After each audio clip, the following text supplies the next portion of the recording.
All right, this week we're gonna try to get some maintenance done on the car. I have a new oil pan. The one that's on there now is scratched and got some nasty dents in it. I wanna get that replaced and refill up the oil. So I'm gonna try to figure out how to do the timing on a car, so that'll be interesting. And we'll see what else we can get done this week.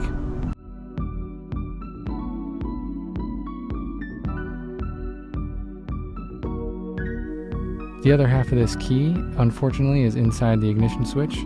So I had to drill carefully in a very specific spot to hit this lever, and now we can pull this right on out.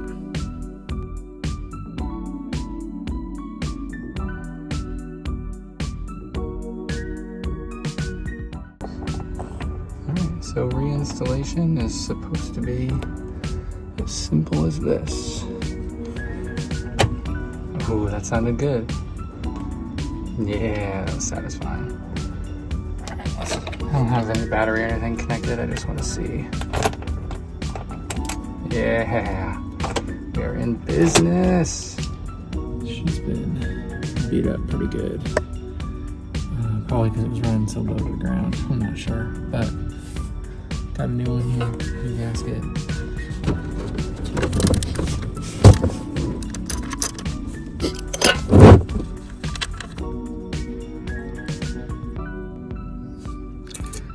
Inside of the pan is like cooked, and there's this, oops, there's these tiny little,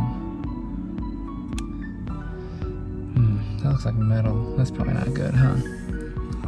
So there are some tiny little metal shavings inside the oil pan, but most of what you see is this strange red-orange plastic. And you can see it's all up inside of here.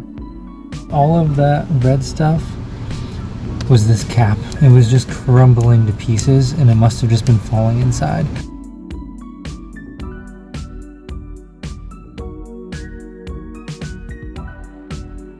I went ahead and replaced the timing and the accessory belt and set the timing.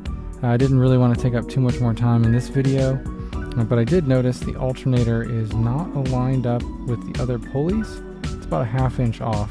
So I'm gonna need to pull the alternator out, verify that it's the correct model for this car, and see what we can do about getting that straightened up, because it doesn't make me very comfortable how off that is.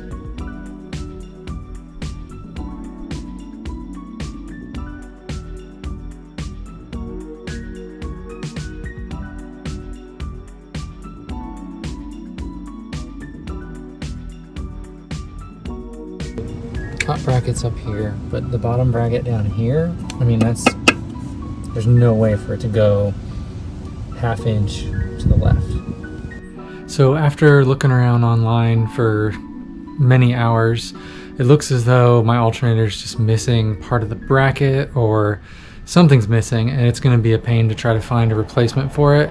So instead I picked up a couple of washers. I think it's going to give me enough space to get the belt line back up. However, I can't get the bolt off. So today I invested in impact gun. That was easy.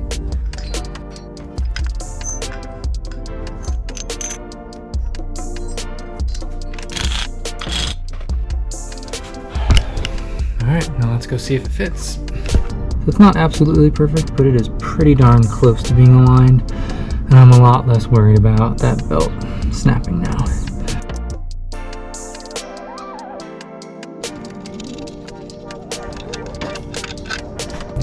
Checklist for this week is done. Let's go see if she starts.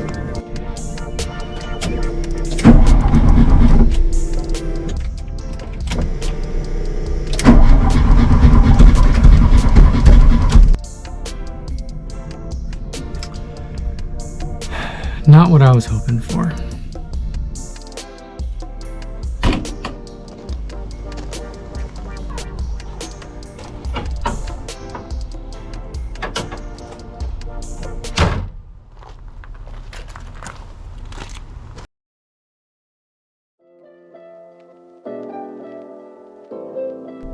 So you may have noticed that I haven't posted a video in probably about a month.